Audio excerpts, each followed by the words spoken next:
কয়টা যুবককে আপনি দেখবেন যারা ফিকির করছে, জেনারেল লাইনে পড়া? কাদের মধ্যে ফিকির আছে? যখন আল্লাহ যাদেরকে দায়িত্ব দিয়েছেন তারা ফিকির করে না, আল্লাহ আমাকে অন্য কওমকে নিয়ে এসে ওদের জায়গায় বসায় দেন।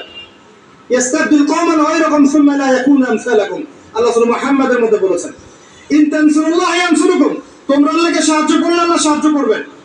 আমরা যদি আল্লাহ দিনকে সাহায্য না করি, দিন কি এমনি প্রতিষ্ঠা হবে নাকি? ইন্নাল্লাহা লা ইউগাইয়িরু মা বিকওমিন হাত্তা ইউগাইয়িরু মা বিআনফুসিহিম, যতক্ষণ আল্লাহ পাক ততক্ষণ কোন জাতির অবস্থা পরিবর্তন করেন না যতক্ষণ ওই জাতি তার অবস্থা পরিবর্তনের চেষ্টা করে না।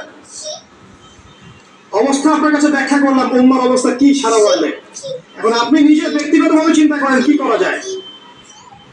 অপশন আছে কয়েকটা আপনার সামনে, যেমন করে চলছেন ফিরছেন এভাবেই চলেন ফিরেন। একসময় হায়াত শেষ হবে, মারা যাবেন, শেষ। এই দুনিয়ার জীবনে ভোগ বিলাস, টাকা পয়সা, বাড়ি গাড়ি সব পাবেন, কোনো সমস্যা নেই। একসময় হায়াত শেষ হয়ে যাবে, আপনি ডেড, এবং আপনার নাম ইতিহাস থেকে মুছে যাবে। পৃথিবী থেকে এমন ভাবে চলে যাবেন যেন পৃথিবীতে কখনো আসেনি না। অপশন বি, আপনি নিজে যতটুকু বোঝেন আমল করেন, পরিবারটাকে ইসলামিক আদর্শে করে তোলেন, পরিবার ছাড়া আর কিছু করেন না, পরিবার নিয়ে করে থাকে, কোনো সমস্যা নেই, এটা একটা খেদমত।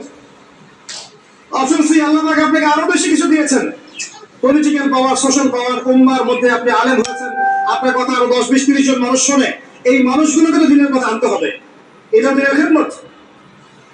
সবচেয়ে সেরা অপশন হচ্ছে এটাই, নিজে আমল করা, পরিবারকে বাঁচানো, সমাজের মানুষকে সচেতন করা। আল্লাহ পাক যতটুকু সামর্থ্য দিয়েছেন এই সামর্থ্য দিয়ে দিনের খেদমত করতে চেষ্টা করো। ছোট ছোট খেদমত ইনশাআল্লাহ পরবর্তীতে বড় উপকার নিয়ে আসবে ইনশাআল্লাহ। আল্লাহ পাক আমাদেরকে দিনের জন্য কবুল করুন, আমিন। যাবতীয়